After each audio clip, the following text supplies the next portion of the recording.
All right. Let's see if this works this time. I'm not going to try and move it around too much, but grab a couple cultures, and we're going to start doing some lab work. Camera got disconnected previously, but I think we're good now.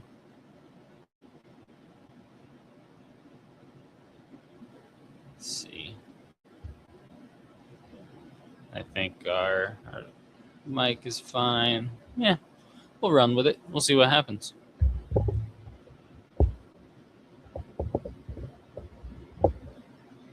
right, so I'm just going to grab a couple cultures, and then I'll get started.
These are little mono updates.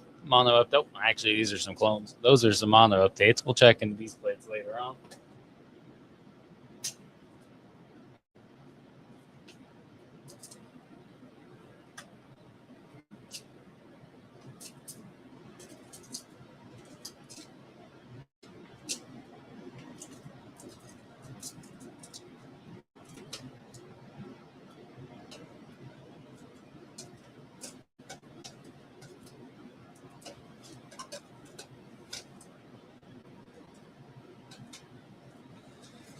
All right.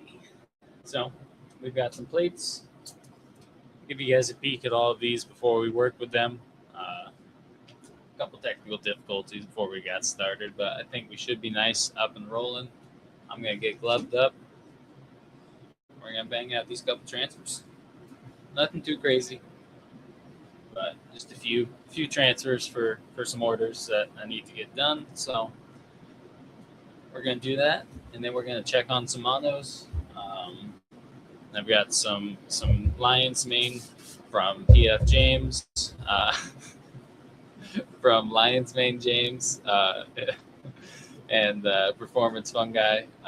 That's why I said PF James. That's his name to me. But I've got some spores from a Lion's Mane from him that I'm working on collecting some monos from, so we'll check in on those. And so before we got started, I got everything, the table and such, all cleaned up. But I still will do another little wipe down, but I'll just get ISO on just about everything. I'll grab some paper towels. Usually I'll take a little paper towel, and because it's going to be dry and not clean per se, right? A nice wet paper towel. The ISO doesn't make it sterile, but it helps it. So, all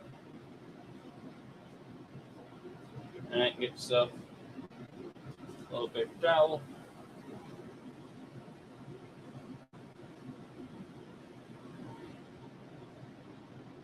Give everything that extra little wipe down.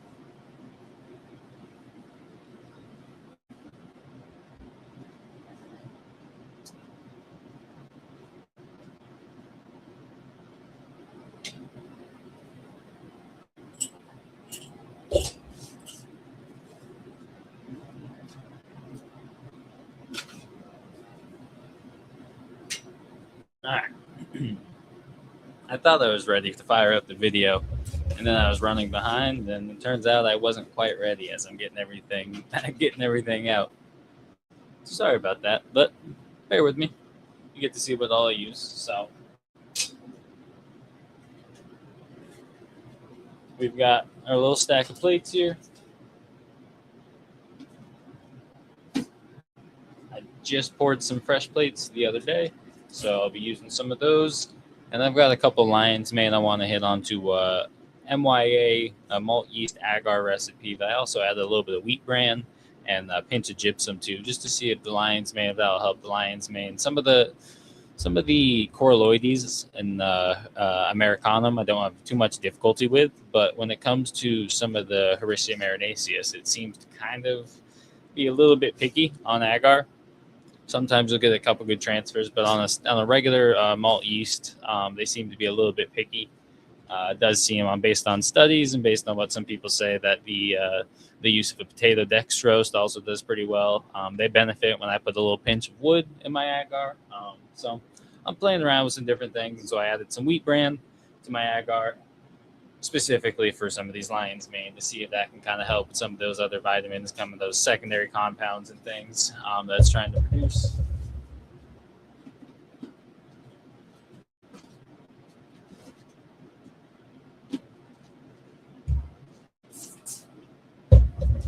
So, and I just keep all of those with my stacks, and I label it malt yeast agar, wheat bran.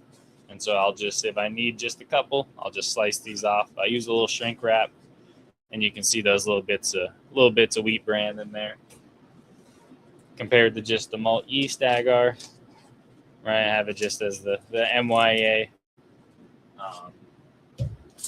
But those two, usually just the malt yeast agar is all I need. That gets me by pretty well. So let's see. Camera's kind of flowing, breaking up my flow a little bit here, but we're gonna make it work. So before you do lab work, I think it's kind of looks like what I'm doing right now is nothing. And I think it's to Knoll maybe.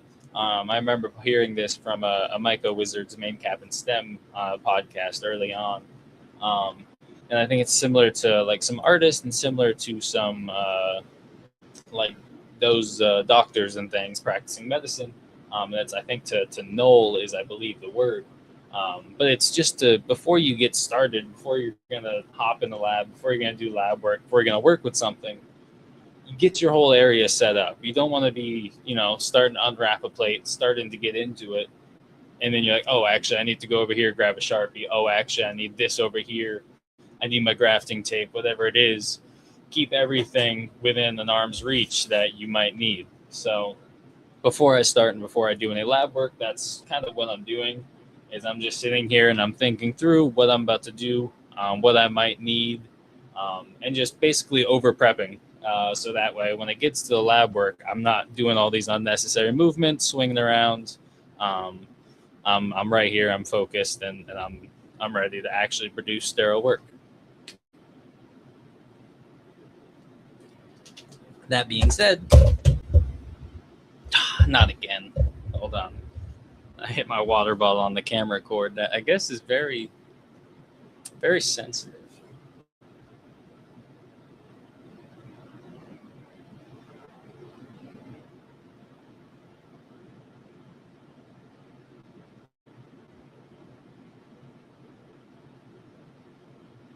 Nice. All right, we didn't lose it. I lost the previous stream that I put all the URL to, so maybe I'll repost that.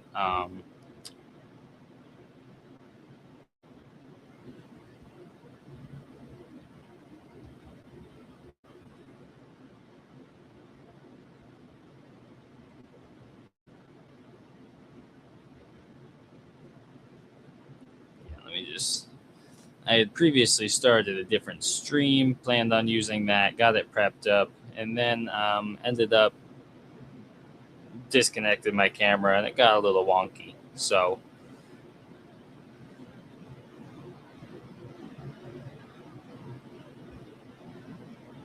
let's see. Upload this. Is this the one that's currently going? Yep. All right. Nice. I'm watching myself.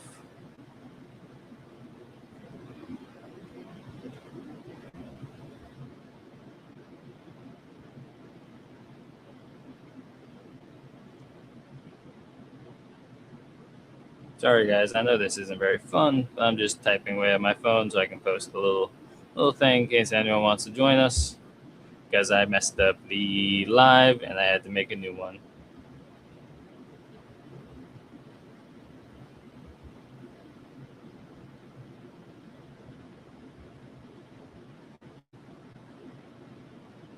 All right. All right, so that's good enough. I at least tried.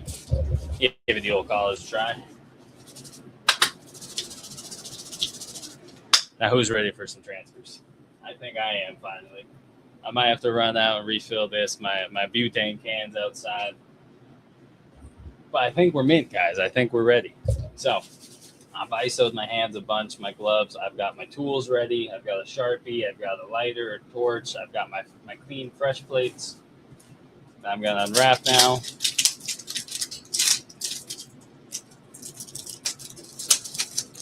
Oh, come on. There it is.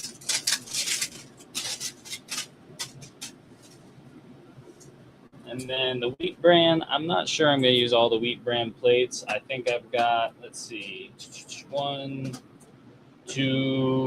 two Hericiums. I might throw an oyster on there. Let's just take three wheat bran plates. And so for that, just to be able to leave them in the shrink wrap, I'll just use the nice little sterile blade.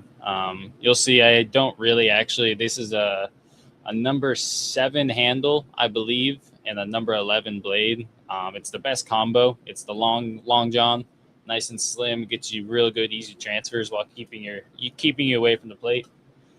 But when you heat it up too much, the blade starts to disconnect. So honestly, I use these. These are one piece. I think I got them off Fungi Perfecti, but they're just one piece scalpels, no separation, overheating.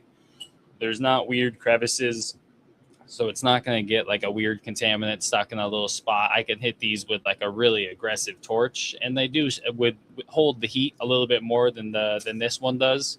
But these are the only two things you should use for lab tools. If you want to get finessed with it, you can use a butter knife. You can use a spoon. You can use whatever to get it done. But for the artiste, they're a nice one.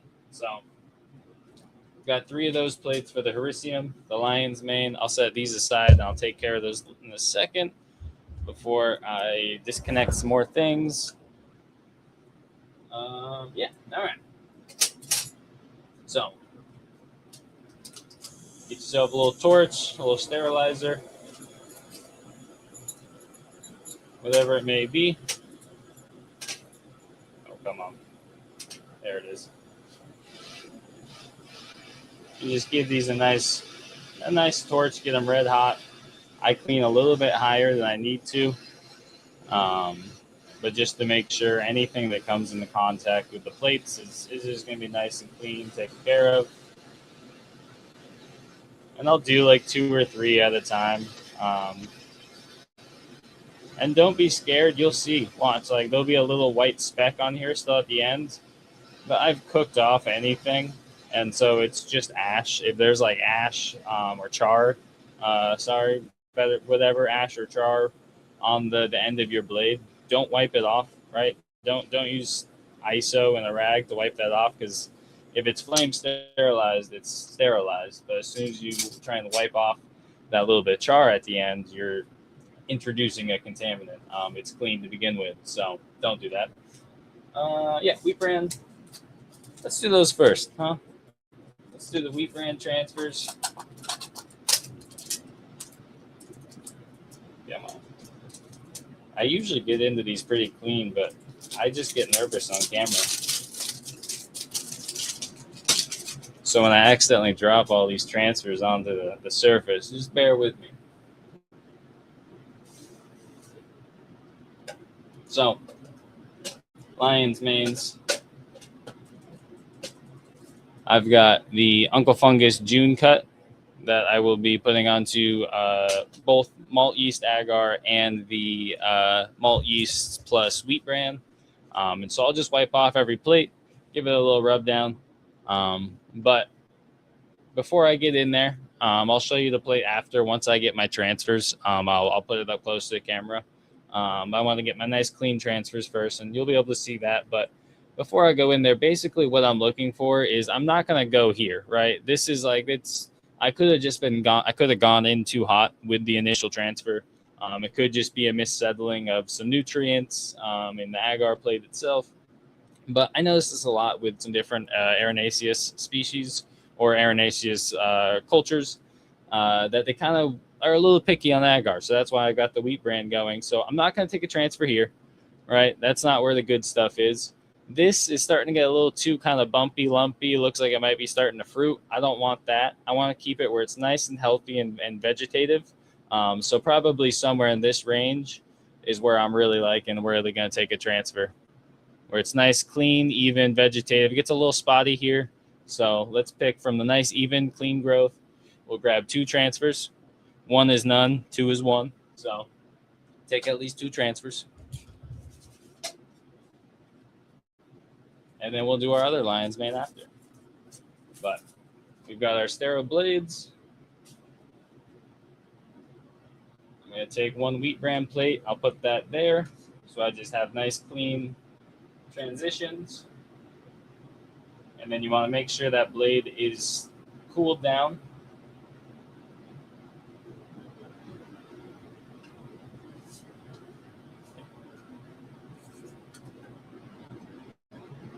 And then, yeah, I'm going to go right in about here for my first transfer.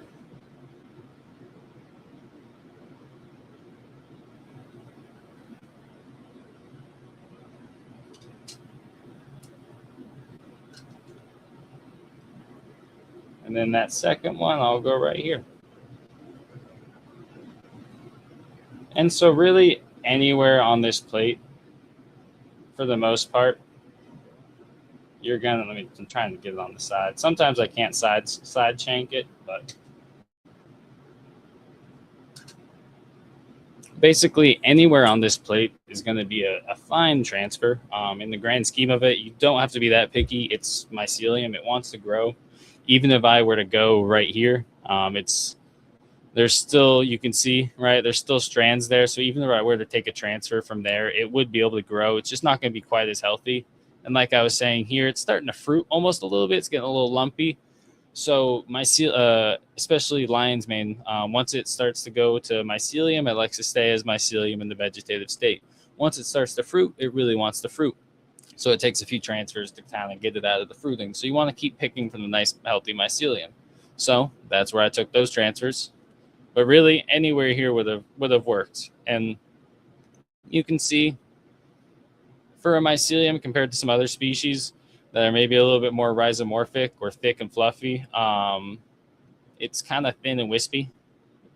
So it kind of scares people. And it's a tough culture on agar to begin with sometimes. People aren't always sure what it wants. And some species are different. But again, this one's pretty good, especially once on agar, it's pretty good. And then once you start fruiting, once it's on grain, and once it's trying to fruit, I've had a lot of great luck with this species or this culture of lion's mane, the June cut from Uncle Fungus. That's been doing really, really well for me. It's been able to fruit into like the mid 90s with really low humidity down here in Florida in my outdoor tent. So I'm impressed with it. And then next lion's mane we've got, I haven't grown this one, and I will say it's on a really nice. Looking really nice on the dish. You can see it's a thicker dish, and so I got this. This is the Mongolian lion's mane that I got from the Mushroom Shop LLC, and he said this was with the Mossy Creek premix as the medium, and so that's doing really well as a specimen on the culture, on the dish. So it tells me that there is something in the Mossy Creek formulation that the lion's mane does like. He's known for growing a bunch of lion's mane. So and I think he likes to try and not make things crystal clear, but kind of provide those extra nutrients. So that's kind of where I'm going with some of the wheat bran and some other formulations that I'm gonna get into. But I had wheat bran on hand, so that's why I put it in there. But so this is the Mongolian lion's mane. It's pretty even all around. I'm probably gonna take a transfer in this little section up here, and then probably opposite. And I might even take a third because this is the entry of this culture into my library. So I'll probably take another one just to be safe.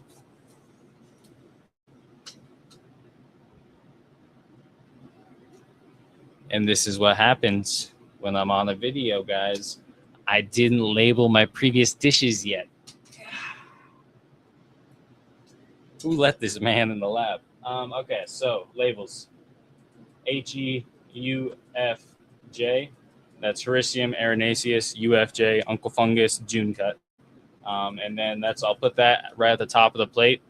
Put what the species is, what the culture is, and then you want to put the transfer number on the bottom, generation number, clone number, any relevant transfer information about how long you've had this culture. If it's a liquid culture test plate, I'll say it's a liquid culture. If it's I germinate spores on it, I'll write MS for multispore, T1, T2, T3 for transfer 1, transfer 2, transfer 3, so on. And then the date. You want to make sure you label your plates. You don't want to forget what you have where.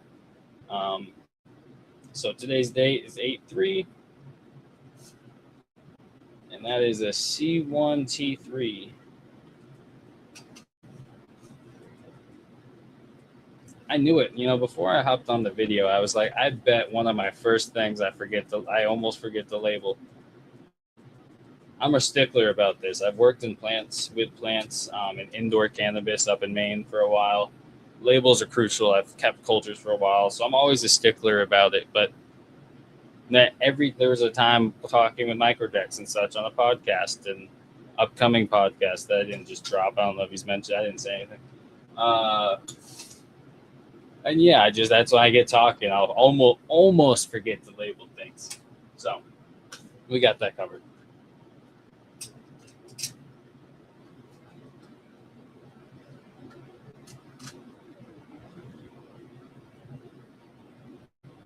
So again, just go over this nice mycelial section. And the size of the transfer, I think I almost started to say it earlier, and I just couldn't get the side chunk out, just like it's happening here. There it is. Oh, mama. There it is. So the size of the transfer doesn't really matter too much once you're not trying to clean up a culture. Whether you go for the size of a little piece of rice or a larger square, it doesn't matter too much once your culture is clean. I always take small transfers to start if I think the culture is dirty or I'm trying to clean it up.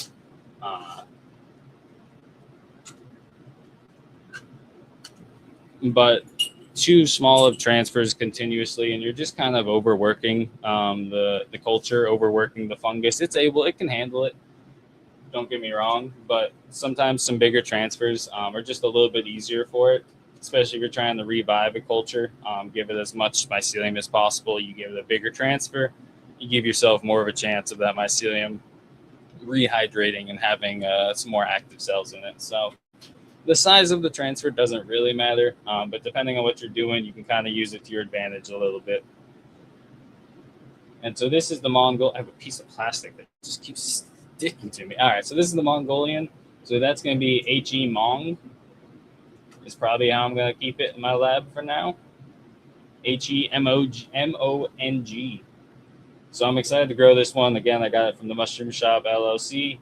Jacob, he's doing a lot of really incredible work. You should definitely check him out. He's got a lot of really, really cool cultures that they're all on my wish list, really. And he blessed me with the Mongolian lion's mane and the Phlebopus culture. It's a cultivatable bolete. So it's a bolete mushroom. I think it's called like the black bolete. And it's you're able to cultivate it indoors. They're doing it in China and or Thailand, I think even, and it's prefers some warm weather, warmer areas, warm, moist areas. So he sent it to me. I'm down here in Florida, so hopefully I can get that thing rolling. I don't have plates for that yet, so I want to do a slightly different recipe. I think it's going to want more of like a potato dextrose or something, something with like a little bit more starch, a little bit more schmutz, a little bit more meat to it than my regular malt yeast agar or the wheat bran. I'm going to try it on the wheat bran, but I want to get one more for it. But I'll show you. It's kind of I'm in Florida. There's big temperature swings, so I've been dealing with some condensation. But look at that thing, freaky. But it's awesome. So it's like a really weird. You can see it's kind of forming a little sclerotia on the bottom. So that's the cultivatable bolete. I'm pretty excited about that one.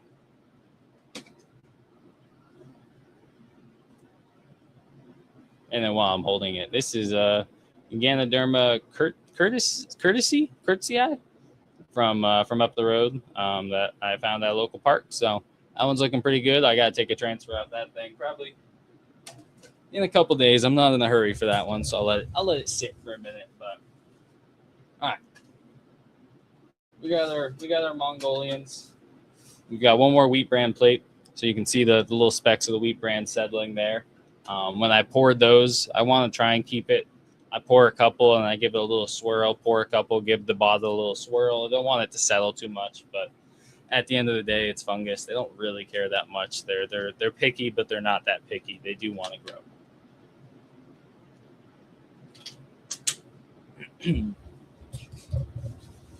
And so every time also I kind of pop off, I've got my ISO bottle right next to me. You kind of can't spray enough, 70%, while you're working in the lab. Don't spray it directly on your flow hood or anything, but spray it around, damp things down. I spray off my plates. I spray off my hands all the time. Keep things clean. This has been, speaking of keeping things clean, this one is a sterile blade. It's been sitting over there a little too long. I don't want to use it. I've been talking and moving around too much. So I'm going to re-sterilize those before I use them. Set those other plates aside. All right, next, we've got a handful of oysters and the tiger sawgill. So let's do the tiger sawgill, and then we'll get into the oysters. All of the oysters are full plates, but you can still see some differences in them. But tiger sawgill, this thing's weird. It's cool. You can see it's kind of like a cousin of shiitake, and you can tell just by the kind of like the darker tone on on the plate, on the mycelium. Definitely reminiscent of a shiitake culture on an older dish. And so the tiger sawgill, it likes warm conditions. It really likes moisture. It likes a lot of fresh air, more so than oysters even. It wants basically constant fresh air. It's a culture you find usually fruiting in submerged logs or partially submerged logs along riverbanks and such. So I've got a couple bags grown out of this that I'm going to be plugging some logs. I've got some red maple logs from a neighbor. So I'm actually going to be getting into those with some tiger sawgills. And so I'll be growing some tiger sawgills on log culture. I'm not sure if that's a good use of logs, but the mycelium is pretty aggressive. So I think at the end of the day, to be able to use those logs in like a hugel culture or something, I think it's going to break down the wood pretty well. So then I can use that wood as a good biomass within my garden, on the base of a garden bed or something, based on how it grows on blocks, and kind of just quickly rips through those and provides just like it's a really interesting texture on there. I think it's so kind of like an enzyme powerhouse of sorts, based in my little bit of studies. So yeah, I'm gonna get tiger sawgill going on a fresh plate, but I'm also gonna get it going on a couple logs outdoors. I got some shiitakes. I'm waking up some of those cultures. I'll put some of those on some logs, and then some lion's manes, but nothing too crazy on the logs. I just kind of want to try it. I haven't had luck. I haven't been lucky enough to just stumble across the logs yet, so I'm excited to get those going. And the tiger sawgill will be fun. I'll do a couple of those, and I'll submerge one or two and leave one or two out. But nice, sterile, red hot blades. Tiger sawgill plate is open. Spray ISO, satisfy myself. And the tiger sawgill does not need the wheat bran plate. That's for sure.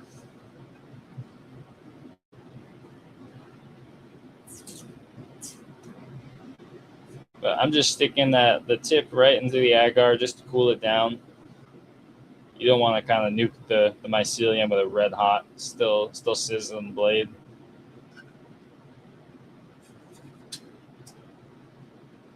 And so I didn't say where I was going to take a transfer, but because this is starting to produce some different metabolites and colors and such, I'll probably go to where it's still nice and white to get some transfers, because that's still where it's more in the vegetative outreach spread process compared to where it's looking like it's trying to already kind of skin up and produce some break down some more of the agar itself. So I'll go for the nice white sections where it's kind of some cleaner, more vegetative growth.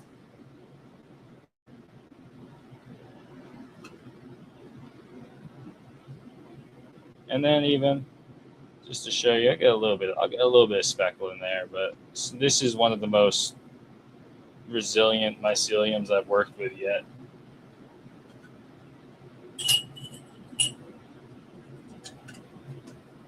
And so I didn't show you guys the Mongolian up close. That's rude of me. I can do that. It's still over there. So this is the tiger sawgill. You can see it's trying to fruit along some of the edges. Right? Sorry, I have a camera set up, but it's like a wide lens that I can't zoom with unless I'm taking a photo. It's a strange thing, but you can see it's trying to fruit. And the agars and the mycelium on the agars, some interesting colors, but it's pretty smooth, right? Low to the plate. It doesn't puff up too much like some of the oysters that kind of reach out and fill the whole dish. It stays pretty flat, which is interesting. But yeah, that's the tiger sawgill. And I only took 2 transfers, so if this bites me in the ass, it's your guys' fault. But Mongolian lion's mane. I'm still going to save these plates. I'm still technically in front of the flow, but based on where the camera is, I just wanted to give you guys a good view, up close view, and kind of be able to see the texture of some of the mycelium, because then I can also refer to this later. But yeah, that's the Mongolian lion's mane. It's a really nice plate. It's a really nice culture. So thank you, Jacob, from the Mushroom Shop. Go support the Mushroom Shop. He's got a bunch of cool shit.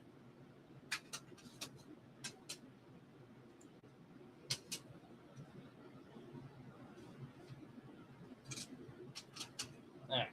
And then we're going to label again, because we're not going to forget to label any more plates. LTCNS. And so I got this from this culture from Cap and Stem, and LT is Lentinus tigrinus. That's the Latin name. Most of my cultures, I put the abbreviation of the Latin name first, and then the abbreviation of some descriptor. They've just got this culture as LTCNS, and I said, works for me. And that's the C1 T7. And today is August 3rd.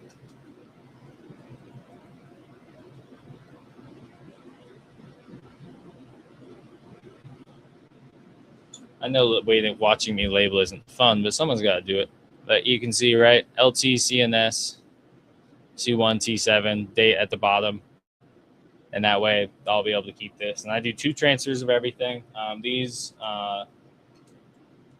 some of them, I'll use one. Sometimes I'll end up having others that I'll use and transfer off of.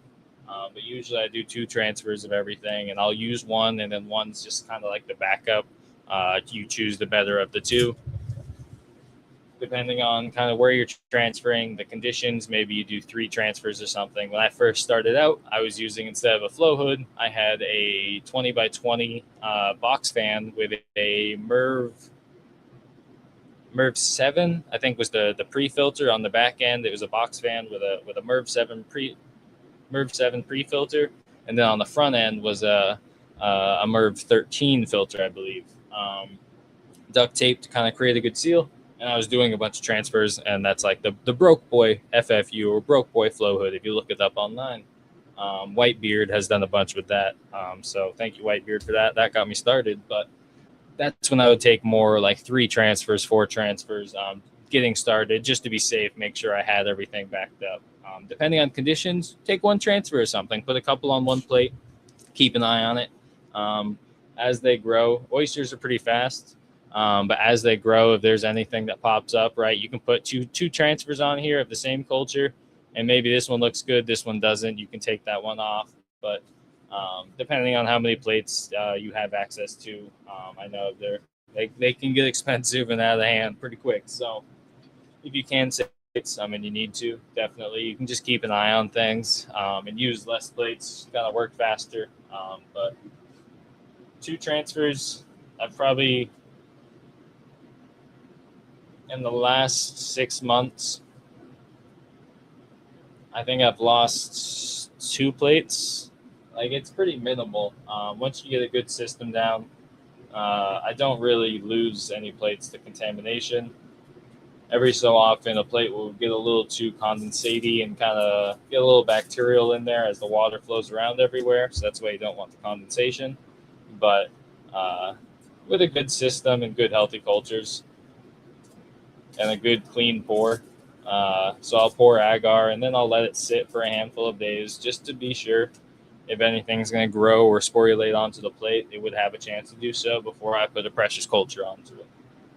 But this is the P.O. Cho, P.O. Pleurodis austriatus Cho for the chocolate. It's a chocolate oyster. Another really strong culture, really nice mycelium, grows really fast. A little bit slower than the Florida oyster, but it's really, it's nice. It's still pretty warm. I can do warmer than like a blue oyster, but you can see it's nice, thick. I can smell it. It's got like that. I guess it's anise is what they say, but I don't even know what that means. But I can smell the dish just being in the backflow of it, and it just smells sweet and delicious and like an oyster mycelium. So that one, I'll put that one on the wheat bran plate, and I'll see what it does on the wheat bran. It's probably going to colonize just that little bit faster, and probably be a little bit fatter. So it'll end up when I pull the dish off the wheat bran plate, there'll probably be more on top. Some mycelium literally gets fat if you give it too many nutrients, and it just like thickens up on the plate. But this one, it's really nice, really healthy all around. So scoop in here. Sometimes you've seen I've been doing one cut transfer. Sometimes I'll do two at once. Find the rhythm that works for you, right? There's no exact way to do anything. You got to find what works within your systems, whatever makes sense. And then you'll see most of my transfers too. I'll grab and I'll usually flip and I'll go face down. And I did post I did a little quick study with a handful of cultures on my Patreon, and showed a bunch of different updates on the face up or face down.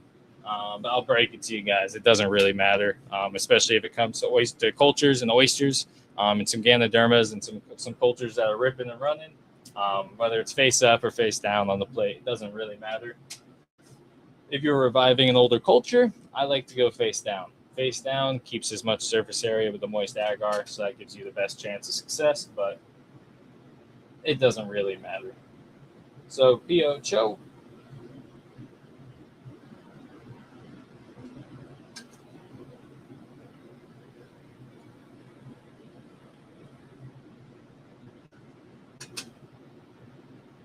I'm going to have to grab a couple more plates. But before I do that, I'm going to take these. See, again, I said I was going to put that on the wheat. This is why I can't be on video, guys. I get distracted. It's fine. None of it matters. I just didn't put the chocolate oyster on wheat bran. I still just got my wheat bran plate that I've said for two transfers now. It's fine. I'll get used to the videos. I'll get used to having a freaking hawk staring at me. Okay, let's wrap these up. Before I use my grafting tape, it's been sitting here. Always start fresh. Just waste a little bit. It's fine. I'd rather have whatever was in contact on the outside out. I try and keep it nice, clean, put away, but still just rip off that little excess, get started, and then we'll just grab here. I use grafting tape. I prefer it over parafilm. I think it's way easier, way faster. I'm going a little slow right now so you can kind of see the motions. But I'll go around. I usually cover about a half plate pinch it there, cover about a half plate. And so I'll go around 6 to 8 times. So I'm wrapping a plate 3 to 4 times. Plenty. You can probably just do 1 or 2. But I like to just do a little bit extra, make sure these plates then end up sitting for an extra period of time. They're nice and extra wrapped up, so they're not going to lose any moisture or anything like some of the others would. Parafilm, I do notice, dries out. You lose the seal way easier. But if you go around a handful of times with the grafting tape, I've got a specific brand. I think I've posted a few times. It's Leagogo, something like that on Amazon. It's the best grafting tape on Amazon I've found. There's probably better ones. Like Uline probably has some as well, but it's the best one I've found in terms of like its strengths. A bunch of other grafting tapes will kind of just rip too easily. And that's also why I don't like Parafilm. You'll go to wrap up a couple plates and you got to get it all prepped up, cut the size, peel the schmutz off. And then you're sitting there trying to peel it off every time. And then you get started and then it rips and then it rips. And then it just doesn't hold as good of a seal as grafting tape does over time. So I don't know. I'm team grafting tape. You'll hear me still talk about it a bunch. I think I've used Parafilm like 12 times, and then I saw grafting tape, and I haven't gone back. So everyone's got their systems. If you're a Parafilm guy or girl or fungus, good for you, but keep it to yourself. With this, I could go out and graft a tree right after I'm done with lab. I mean, come on. Multi-purpose. We're stacking functions. I'm not going to take it out of the lab, but so I can get these out of the way, got these wrapped up, handful of cultures. I'll post some pictures, check back in on some of these in a handful of days. Usually, depending on the culture, oysters take probably 2-3 days to start to jump off. Probably by tomorrow, I'll see those little transfers starting to fuzz up. Hericiums will be a little bit slower. Those sometimes are more like 5, 6, 7 days, depending on the transfer, depending on the media, depending on the temperature. But those can vary a little bit.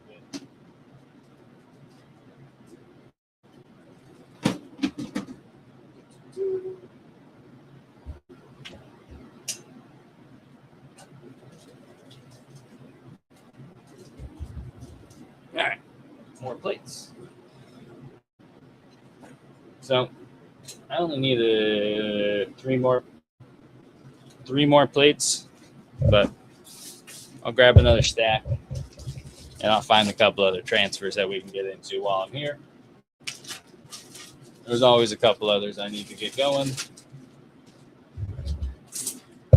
But so I'll spray off, right? Shrink wrapped agar dishes, ISO them, wipe them down. Rubbing alcohol, you give it a little rub down, make sure it's able to spread and work in, penetrate. You want to use the 70%, so that way there's enough water to get in there. But get into there. And so I keep these plates, at least I try to myself. Sometimes 1 or 2 will sneak in, but sometimes when I'm pouring, mixing some up, mixing some agar up, you'll get some air bubbles that'll come through. And I have no issue with it. I use those plates all the time. So if you're pouring and you have some air bubbles come up onto your plates, don't sweat it. Don't worry about it. The agar, the mycelium will grow over the air bubbled agar just fine. So don't sweat it if you have a couple plates that maybe you stir up a little bit too much or get a little bubbly whenever you're trying to pour them. The mycelium doesn't care too much. So did I show you guys the piocho? I don't remember. It smells so good. It's just like very sweet and vibrant mushroom. It tastes really good too. This one has like some smaller caps than some of the blue oysters. It's a smaller cap, but there's more mushrooms, kind of more caps, more pins per cluster. And they're just like really nice, meaty, really delicious mushrooms. So I really like the chocolate oyster, and it's been able to handle some warmer conditions. Not quite as warm as the Florida oyster. This thing's been a beast in the heat. It's been doing pretty decent, even up into the mid 90s and like mid high 90s and low humidity. This one's still been pretty good, and being able to first flush, second flush, even just kind of sit open in the yard.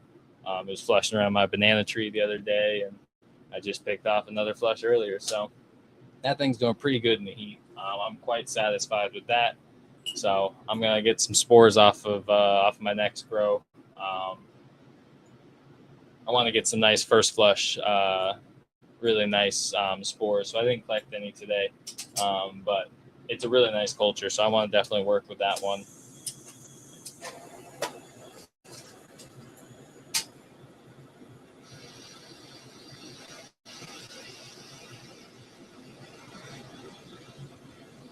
So again, I'll just get these nice and red hot.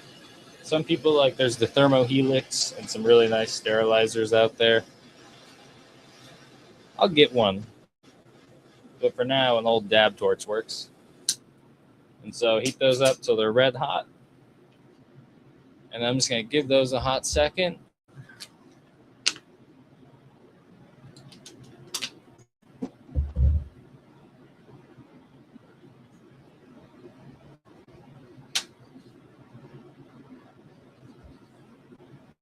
All right.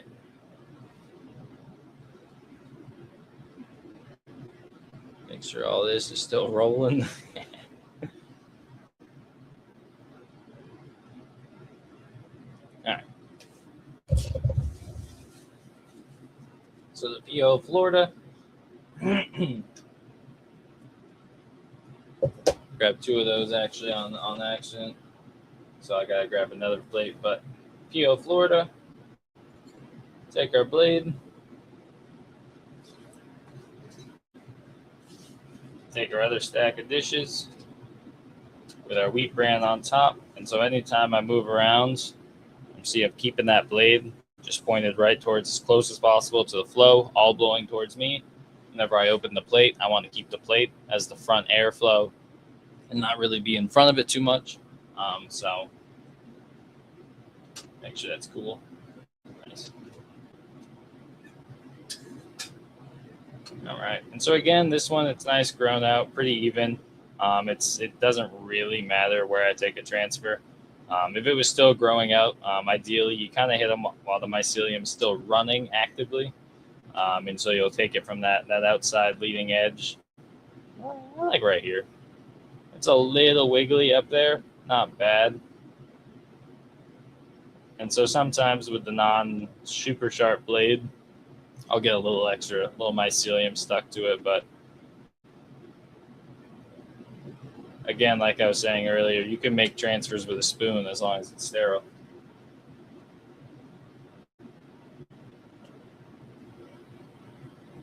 Yeah. I thought about 3, but I've got some liquid culture of this one, so I don't need another plate. But I want to get more of that going. I might throw some of these on like a totem with some extra logs. But yeah, you can see that one.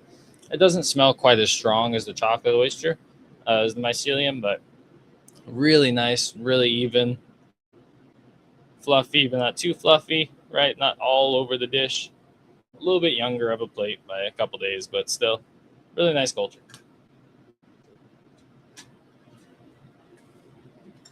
So I'll label those POFL.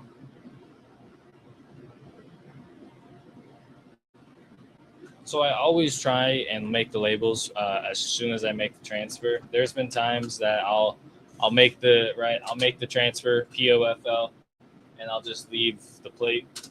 If I'm doing a couple transfers, and maybe I set it to the side, and I do another one. But then as soon as you get more than 3 stacks going, you can lose track so easily of who's what, and fresh transfers look the exact same. You can judge it on the shape. You can try and puzzle piece it back, but just label right after you make your transfer. Label your transfer, your grain spawn, your vials, your buckets outside, where you plant mushrooms, so that way you know where to find them. Whatever it is, just label. It's better to know what you got going on.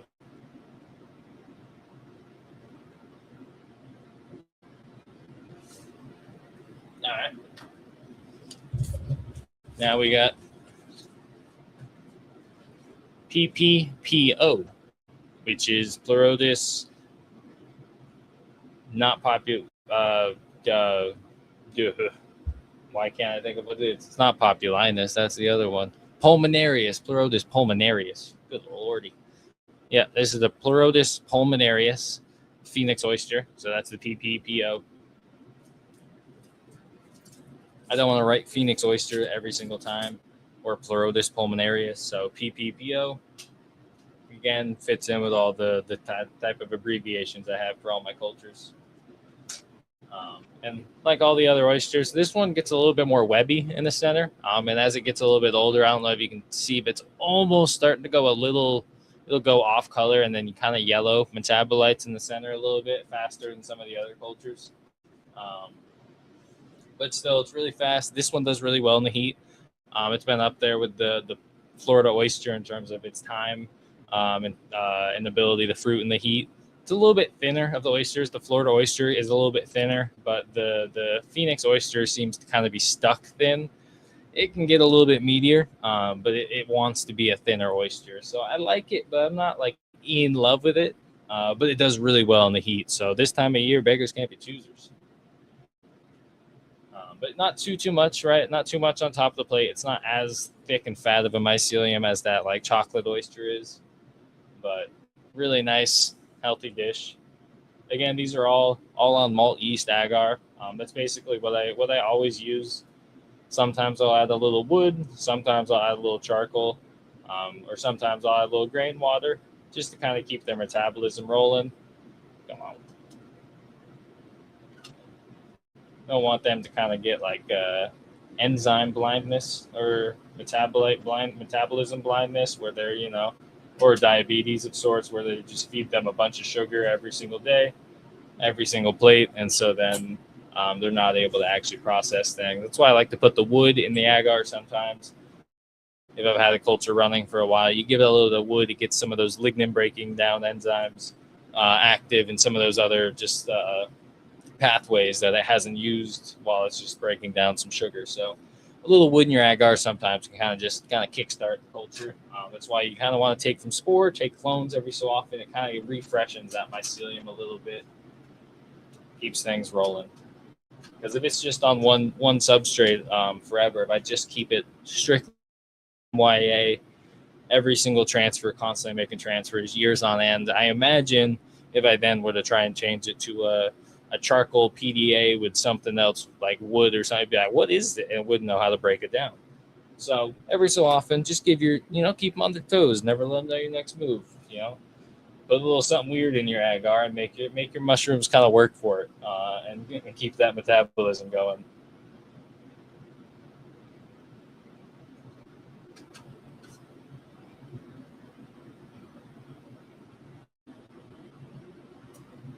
All right.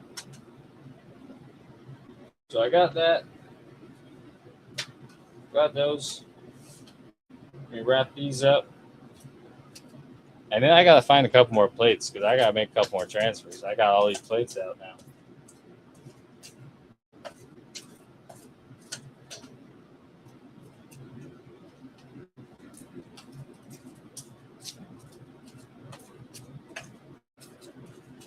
And so I will too, even though I've opened them up and the Florida or the Phoenix oyster. I apologize. A little webby, right? Still nice, not too fat, but just a really nice dish.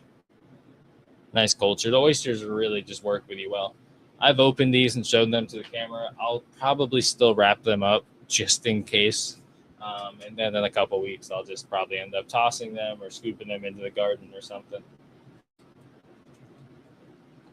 But I always like to keep the plates just in case randomly I had like a booger across the dish or farted on a plate or something. But I posted a study on my Instagram the other day. Apparently somebody tested that, and you can fart in the lab as long as you have pants on. The pants conceal. They did it. They farted like 5 millimeters from a petri dish or something with pants on, and then butt naked. And the naked one had 2 different types of bacteria.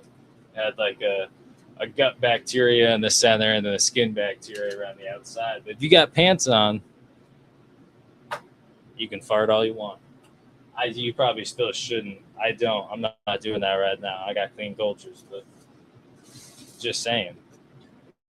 As long as you have good, clean technique, you can get away with a lot of things. There's been a lot of things on the internet over the years on how you have to do lab work, and people will strip down to no clothes, soak themselves in 90, 70% ISO, this, that, another, do some this, whatever. I don't know, go through all these hoops. But really, as long as you have clean, I can say this because I have a flow hood. It helps a lot. But as long as you have clean technique, you don't have to go through and jump through a crazy amount of hoops to try and do lab work. If you look at like some of the stuff, I know mycosymbiotics, William D. Brown was just posting about some of this recently. He was doing some culture work in like a still air box in a tent, and people were coming at him. But he says, as long as you have clean technique and you set yourself up, there's a lot of ways to do it. Like you don't have to set up and do transfers and do whatever I'm doing right now, right? Your setup and your work, it doesn't have to look anything like mine to be successful. In fact, it can look like complete opposite. It can look like you're doing everything wrong to me. But as long as you're getting good results, that's what matters. So whatever you're doing, as long as it's working, that's fine. Don't let anyone tell you different. If it's not working, then we got to slow down and we got to kind of look into what we're doing and pin down what maybe our issues are. But got those backups, set those aside. These are my other fresh transfers. Set those with the others. 1, 2, 3, 4, 5, 6, 7. Got 9 plates. That's an awkward number. So I haven't done this in a minute, but I do this every couple weeks. I'll take a plate, and while I'm kind of doing something else, I'll just open it, and I'll even kind of, work around it a little bit. But that way I kind of have a test plate. If there's randomly something going down with my flow hood or something, I'll be able to see and figure it out. It's my control, so to speak.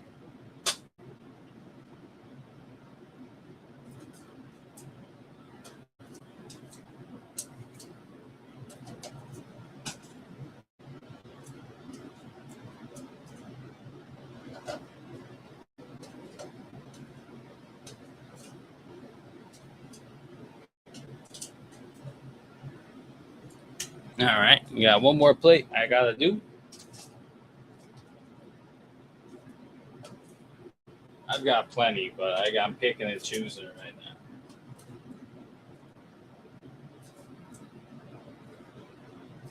now. Ooh, let me check on my shiitakes. I don't know if you can actually hear me. I've stepped like 2 feet away from the mic, so I don't know how much leeway I got with this thing yet. I appreciate you bearing with me.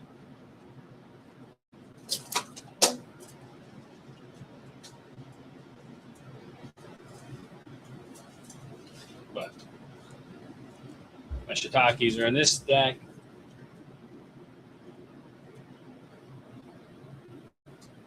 And then I'll label this as a test plate.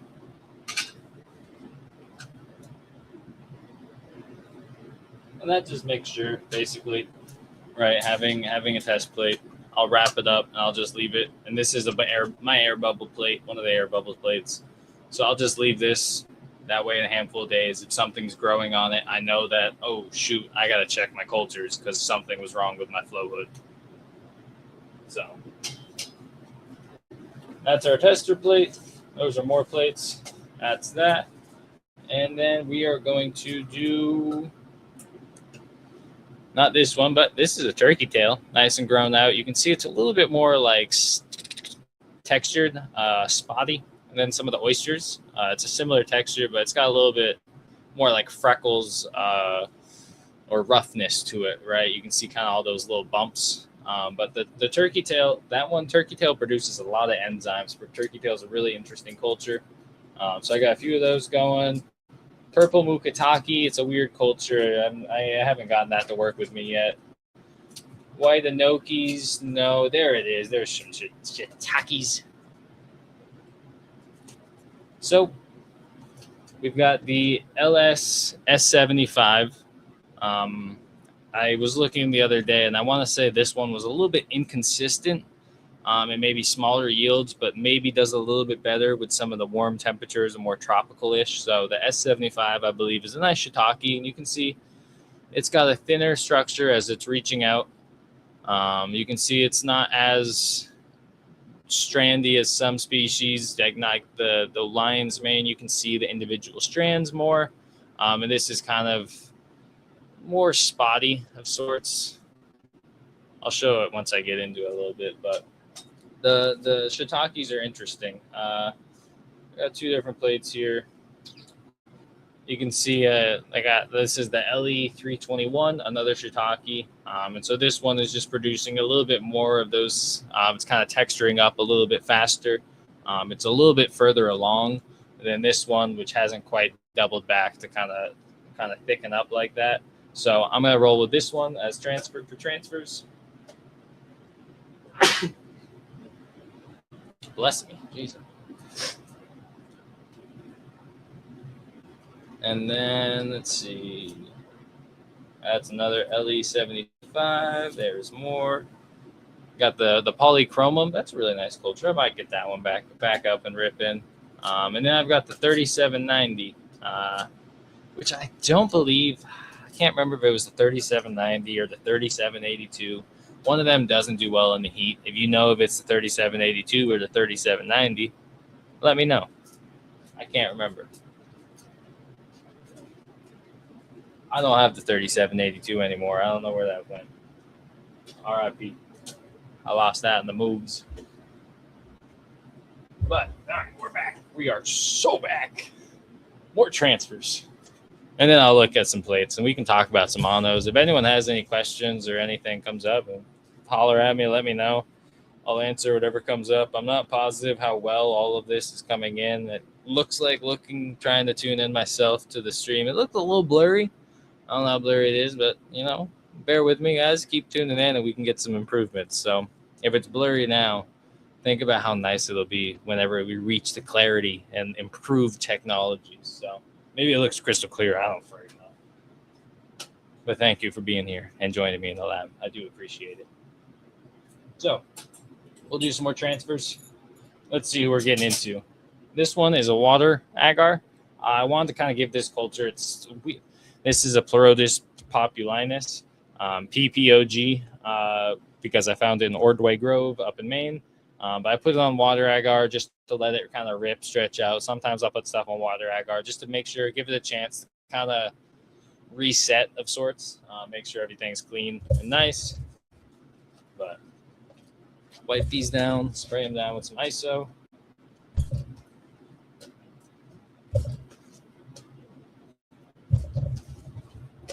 All right. How many do we have here? 1, 2, 3, 4, 5. 1, 2, 3, 4, 5, 6, 7. All right. I'm not doing the OGPP. I don't want to get out more plates. But this one, yeah, the Pleurodis populinus, you can see it's thin, right? But you can see where it's going around. So it's a weird culture. It's an oyster. It's an aspen oyster. It's an interesting. It's beautiful. if you see any post on my page or on my website of some like really light, pearly, or like pearly white with like almost like ivory streaks and strokes.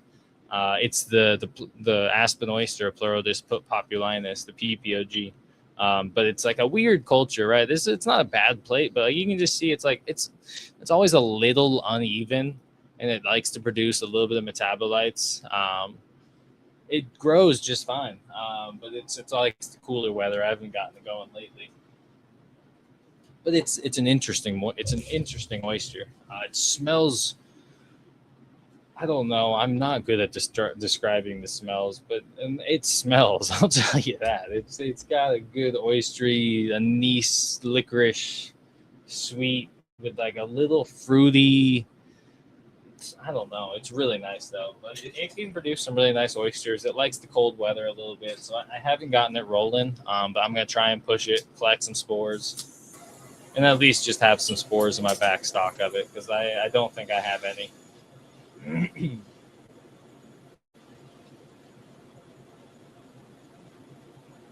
But yeah, we'll get these nice and clean again. And so I'll usually I'll sterilize again down a little bit.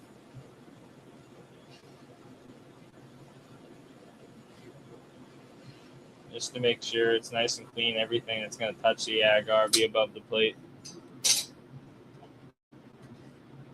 And I think I'm going to have just enough to not have to go grab butane for that. So sick. All right. LES75. LE lentinula? Lentinula? Why can't is that shiitake's genus? Where am I? Adotes is the LE. I feel like it's lentinula. Why doesn't it's because lentinus from the tiger sawgills in my brain? I'm telling you, when I'm working on my brain on camera, I think I need to like double dose on lion's mane before I hop on camera. But then I might be jumping through my socks a little too much. But these are lion's mane S75. Cool down the torch or cool down the blade a little bit.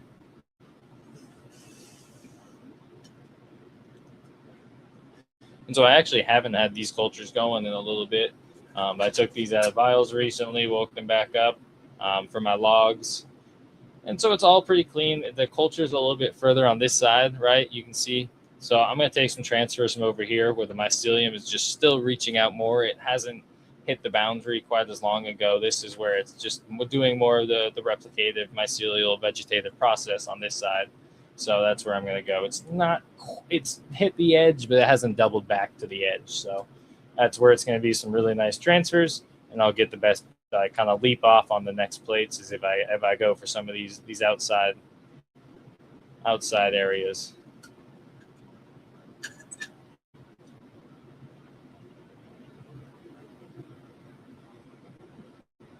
All right, so I'll just come on. There it is. All right, so you just kind of hook right into there, and you can see on the back. Maybe I'll show you the plate. So this is the LE S75 shiitake, right? It's thin, but like it's not like as wispy as the lion's mane. It's kind of speckled, kind of compares to the turkey tail I was showing. But you can see this is on a wood plate. For some of the cultures that I'm getting going a little bit, like I was saying, I like to include a little bit of wood and some of that agar just to kind of get them juicing. And then also some of those plates, not as many things not really much can break down lignin, can break down wood, especially not like white rot fungus, which is what we're working with. So putting a little bit of wood and stuff and some medias is a good way to kind of give your fungus the upper hand and be the one that can actually metabolize and break that down versus like some bacterias and stuff aren't another competitor fungus aren't going to break down, the molds aren't going to break down lignin and the wood quite as easily as shiitake, right? So a little bit of wood here and there can work to your benefit, both for the mushroom metabolism and enzymes, but also just kind of keeping cultures clean and working to the fungi's advantage. This next one, after I label, see this, I feel so vulnerable in the live. I could just like on the Instagram, I could just be like, I would literally never even almost forget to label. But then on the live, you guys see me almost forget to label something. So I'm self-conscious. But LE S75. What transfer is that? T6. And so when it comes to the transfer number 2, I've gotten plenty of transfers up into like the 20s, and I haven't seen a single issue with anything even. If you're at a great scale and you're taking each transfer and greatly expanding it and then taking off, it depends on the scale of your expansion. But for the most part, as long as you keep those enzymes working, as long as you give it different substrates, different kind of food formulations, your mushrooms are going to grow and keep growing, and you can take one bit of mycelium from one mushroom from the store, and you can grow that forever. Like it's don't worry about the word senesce that you'll see online. Really, it's not that big of a deal unless you're at a massive, huge, global, crazy scale, then maybe, or with cordyceps. But LE 321, Lentinus, Edotus 321, a little bit of wood. This one too, it's pretty nice. I'm probably going to take some more from like here and down here as my transfers, where it hasn't quite doubled up and started to get as thick and speckly in some of the spots. Just keep that nice, fresh, clean mycelial growth. Again, it matters, but if you don't have a choice, it doesn't matter. It doesn't have to look like this for you to have to take a transfer, right? It's mycelium. You just want to find the clean mycelium, whatever that looks like on your media. That's a little big. There it is.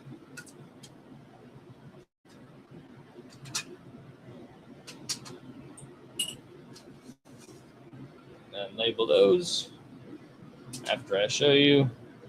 LE 321, right? You can start to see the similarities between the shiitakes, as that's the 321. And then this is the S75, which is a little bit further along. But right, you can see like those little dimples and dots and textures. This one's just a little bit more vegetative still, and this one's just a little further along, thickened up. But you can start to see as you work with a few different cultures within the same species, you can start to see a bunch of those little intricacies that make oysters, that make Ganodermas, that make lion's manes or Hericiums. You know.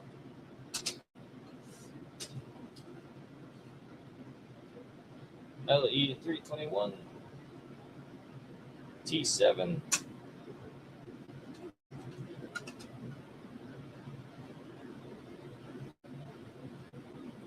All right. And also, guys, let me know what you think about the view, the angle, the setup. If there's anything specific I can cover, I can change. If there's volume issue, whatever it is, you're on the other side of this. So I want to make it as enjoyable for you guys as it is for me to be able to sit here and do the work itself.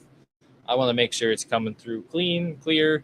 I want to keep improving, whether it's mushroom culture work, mushroom fruiting, or putting these videos out, connecting you guys. I want to continue to do a better job at it. I want to continue to improve. So whatever it is, however you guys see any improvement that I can do, let me know. Put it in the chat, message me, comment, whatever it is. Just let me know, and I can keep getting better and keep providing and putting out good content so that we can all just kind of keep myceliating and moving forward and progressing as a whole culture and community. So we'll finish up our shiitake cultures next, and then we'll do the polychromum to finish off. And then we can get into some of the monos. I'll show you guys an update. They're not quite ready yet, but this is the LE 3790, which I don't believe does as well in the heat, but that could be the 3782. Again, don't look into this and somebody double check. But 3790. This one needs another plate before I like it. It's growing out fine, but it's not quite to its nice texture. It's still sitting. It's still a little stagnant. You can see it's just you don't see the individual strands quite as much. So this one just needs a little bit more love. That's all it is. Usually, whenever plates mycelium can look a little bit off sometimes, and it's not contaminated or messed up, it's just on a bad plate. Maybe you took a bad transfer and it's just kind of the system of the organism itself is kind of a little lacking, slack, and needs a minute. It's just like when I was working in cannabis. You can take a bunch of clones. You can take 20 clones off of something, even if they're all off the top of the plant. You can take clone 1, 2, 3, 4, 5 off of a plant, right? And then these 3 are going to root. This one maybe is going to root but not grow. And then this one is just going to die immediately. And Sometimes there's some reasons for it, and sometimes some organisms, depending on their health, these I just woke up from a longer term storage. So sometimes some things like that, they just kind of take a little bit longer to get going, or sometimes they'll be a little bit weird, and you just got to work with them a little bit. So this shiitake, I wouldn't. It would probably still do fine if I were to put it in grain spawn and put it in substrate. Especially, I'm not at a huge scale, so I'm not like really running that mycelium out too far. But I'm definitely I would feel better using it myself after I get the transfer and it can start to look a little bit more like shiitake. So we'll post an update of that one maybe on the next stream, or I'll post something online on my Instagram maybe. And I do see my camera is down to 13%. So I'll try and be a little. I don't know how fast it's going down, but we'll make it work.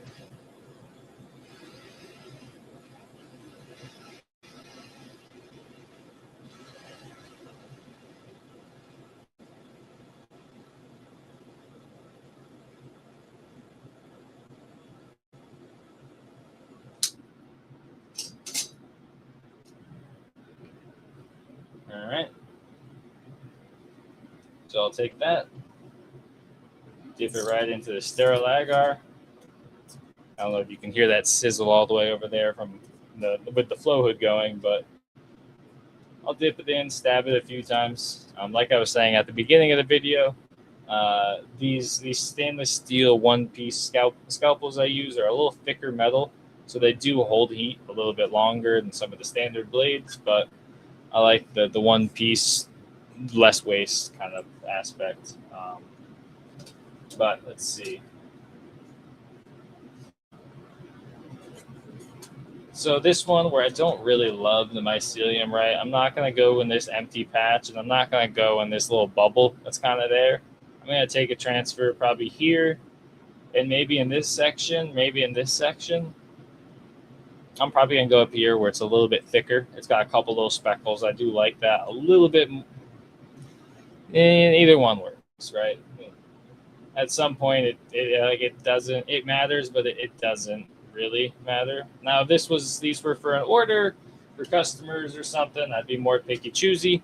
But these are just cleaning up, waking up some shiitakes for myself, really to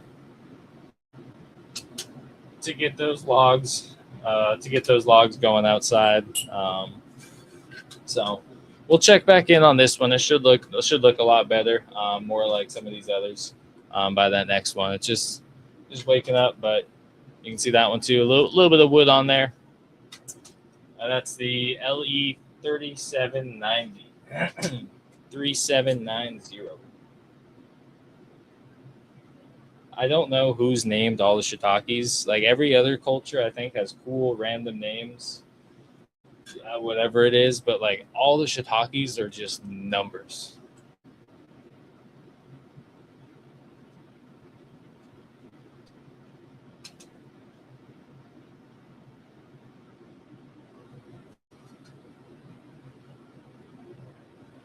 All right.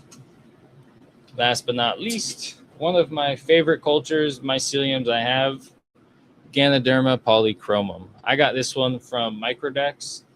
This culture is not this culture specifically, maybe, but this culture specifically, the Ganoderma polychromum species, is used a lot for mycomaterials. If you look at Sam Shoemaker's work with his mushroom boat and mycelium canoe, I believe he's posted all of his instructions and some reports on how he did it all.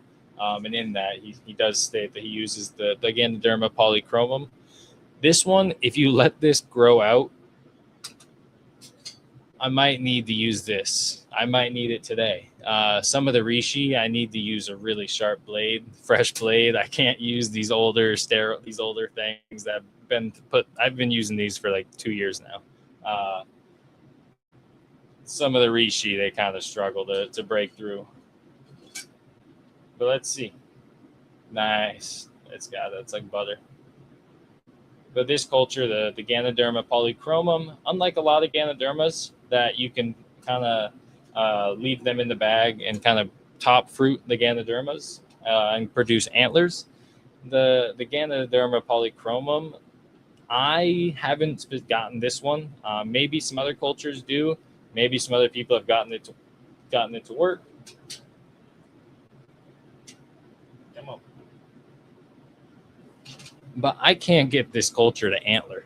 Like, it just wants to conk so bad. If I leave it in the bag and try and get it to top fruit and produce antlers, it won't do anything. But the second you put a slice on the side of the bag, it'll conk out so hard with just like this beautiful tan, brown, orangey conk, super thick and dense. But it does sporulate pretty heavy. But it's beautiful, and it's a really nice mycelium. You can see just how like smooth. Smells super earthy being right behind it right now. But you can start to see a couple strands, right? You pause the video and you can try and zoom in on some of the outer edges. This is why I try and post some nice pictures on Instagram of some of these so you can see some of the close-ups and some of the strands itself. But it's a nice, smooth, leathery. You can see why this would be used for like myco materials and such, with like just the flatness of the dish, the mycelium, the smoothness of the culture, and it's fast. Like, you blink and this thing, by tomorrow, this will be fuzzed out, starting to grow. This culture grows faster than most oysters. It's beautiful, and it's always so perfect. It grows in like this just perfect. I love it. It's one of my favorite cultures, even just on agar, just to watch it, and then watch it thicken up. And then if you can cut through the super dense old leather and take a really old culture transfer, put it on fresh agar, 1-2 days later, it does not care. It's awesome.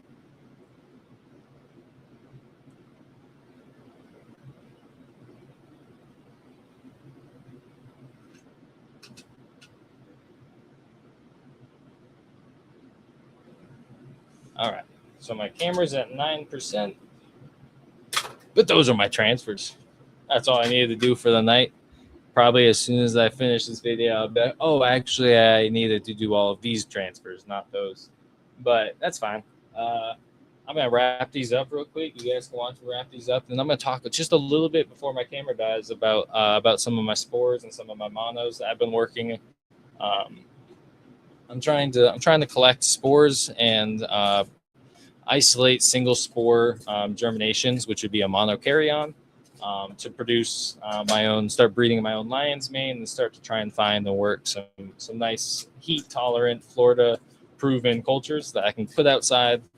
They can hit 100 degrees and 30% humidity and not wig out. And so the June cut I've had really good luck with. That's been able to handle the June cut from Uncle Fungus. That's been able to handle a lot of the really harsh Florida conditions and produce some pretty dense, nice lion's mane, even pretty good teeth. Really impressive teeth production in drier, hotter conditions. And so I've got that. I've got a couple other lion's manes I've got going. I'm trying to collect some spores of and see what they can do in the heat. And in doing so, I've got the Virginia lion's mane that I got from Performance Fungi, James, lion's mane James, and that's a lion's mane from Virginia, and that's done pretty well. It got a little dry, but it was also about 100 degrees and pretty dry and hot outside. But I was able to get some spores off of that specimen after fruiting outdoors in the mid-90s. So I'm going to be collecting some single spores off of the Virginia lion's mane. And then I think I've already got a few monos, a couple single spore isolates of the Uncle Fungus June cut, kind of already situated. I got to still double confirm them, look for more clamp connections. But I did like a loose serial dilution. I didn't do an exact perfect serial dilution, but diluted it and spread some spores, and then selected some early germinations. And one or two of them, or three, had a couple clamps that I saw on the microscope. But I think I've got a couple monos of the June cut. So then if I get a couple monos of the Virginia lion's mane, make them kiss. We have a new lion's mane from two two different cultures, two different states, Pennsylvania and Virginia. I'm down here in Florida, but that way we can see kind of what cultures we can come up with that are able to produce down here in the heat. Hopefully, as soon as it cools down a little bit, I'm able to find some wild lion's manes down here in Florida. If you end up watching this video and you're like, hey, I have a wild lion's mane from Florida, then you should probably message me pretty quick and trade with me so I can have that lion's mane from Florida to collect spores. I'll find my own, but I have an issue and I like collecting cultures. So send me your lion's mane if you have a Florida lion's mane. This is my test plate. I'm going to leave this out for a couple days, see what happens. All right. Everything's put away. I'm at 7%. My camera's like, it's plugged in, but it doesn't, I don't know. Technology, guys. I don't know what I'm doing. I'm not a streamer, but I'm streaming. So I guess what does that make me? Anywho, what do we got here? What did I grab the other day? Oh, I saw a train wrecker while at the place I got that Ganoderma curtsy I was showing a little bit ago. I got a train wrecker, I believe, a Neolentinus. I don't remember. Neolentinus something species. But it's the train wrecker. So I've got a few of those. You can't see condensation. It's been going up and down 75, 70 degrees in here and whatever. But it's growing. Train wrecker. I got tiger sawgill, so I was like, that looks like it. I thought it was a lynx paw oyster. Honestly, it kind of looked like it with the shape of it all. But then once I plucked it, I'm pretty sure it had sawgills, which is a lentinus type thing. But it was also a little bit older. I tried to collect spores from it, and I just collected a couple of maggots. But a Neolentinus, tiger sawgill cousin or something, the train wrecker, it's supposedly able to eat even super contaminated like train tracks and wood like that, which I guess a lot of super intense chemicals and industrial chemicals that sit around, fungi are able to break those down so easily. White rot fungi in particular are able to break those down so easily because so many of those industrial pollutants and kind of chemicals that stick around, I guess, resemble structurally quite a bit like lignin. And so white rot fungi take these little free radical little Johnsons that just shoot up into the lignin structure and kind of explode the lignin basically from the inside out. It probably sounds cooler. It probably looks just cool if you were to look at it microscopically, but they send little free radicals in, blow it up. And so train wrecker is one of the best at breaking down basically anything, including train tracks. So I don't know. I saw the culture and I could not clone it. It's been hot and dry, so that should be cool to work with and maybe, help some contaminated soils or something. But this is why trying to do a little bit of breeding and spore work isn't always for the faint of heart. It can be, but all of these plates technically could be a waste. It looked pretty similar for the June cut.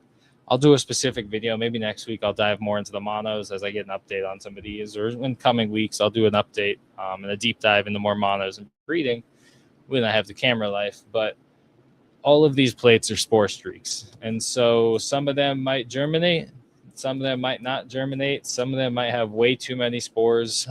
But basically what I do is imagine I take a spore print of the Virginia lion's mane, and I've posted some photos of how I get those with just using the lid of a mason jar, put the lion's mane on top on foil, keeps it supported, and then I'll use a Q-tip. So imagine this is a Q-tip, a sterile Q-tip cotton swab, and use that. You can swipe up some spores off the aluminum foil, and then if you just take some tweezers, all sterile, and you pluck off a couple tufts, just a couple little pieces of cotton off the tip of that cotton swab that has a bunch of spores on it, right? Just a piece of the swab. You can break it up into like 4, 5, 6 petals, take off just a couple little pieces, and then submerge that and start to drag it through the agar dish. And this is called the grab and drag. a bunch of people have done it, but Ed Grand popularized this in recent mycology. And so you're just taking the spore swab, ripping off little pieces of the cotton, and just dragging that through the agar, right? And so in doing so, I'm submerging, and just slowly little flakes and little spores are coming off as I'm dragging each of these through. And I'm holding on to one piece I'll do a handful of plates for each little petal. So that way, when I get to the 5th plate with using that little piece of cotton swab, there probably isn't much on it. And so actually, if you look here, this one in particular, these are from outdoor spores, so I expect some to be dirty. That one, that's a no-go. And so this was also one of my later plates. And so some of them, after it gets a little caught up, right, I want you try and reposition it. But that's what's cool about the grab and drag, is that while that little bit right there is contaminated, you can see it's not everything. And so it does a really good job of isolating those little spores and little pieces off of the cotton swab. So that way, in a couple days, once the mushroom spores, mycelial spores, germinate, maybe like right up in here or one of these little spots, you'll start to see just a little bit of fuzz. And usually if you see just those early signs, you take really small little transfers, put those on a fresh plate. Those really small early germinations and like lone germinations. So if a couple stuff germinates up here and like one thing germinates down here, the one thing away from everything is best. As soon as 2 spores come into contact, they're going to start forming clamp connections. But doing the little grab and drag to isolate, yeah, these are still too early. These are from 730. So lion's mane spores take probably a week or 2 weeks, but just spread that little cotton swab, those little petals, through a bunch of plates, and in a couple weeks we'll have some monos. But my camera is about to die. I don't know. I covered some stuff. I did some transfers. I hope you guys have enjoyed this. I don't know. It's some lab work. Ask me some questions. Reach out. Let me know what you guys want me to cover. I'll keep kind of just covering the work I'm doing. And I think, yeah, I lost my camera. Let me switch back to the.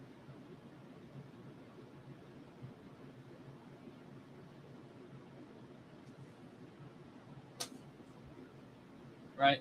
So my actual camera itself died, but we're finishing up here. We made a lot of transfers. Let me know. I'm doing stuff. I figured I'd record some lab work.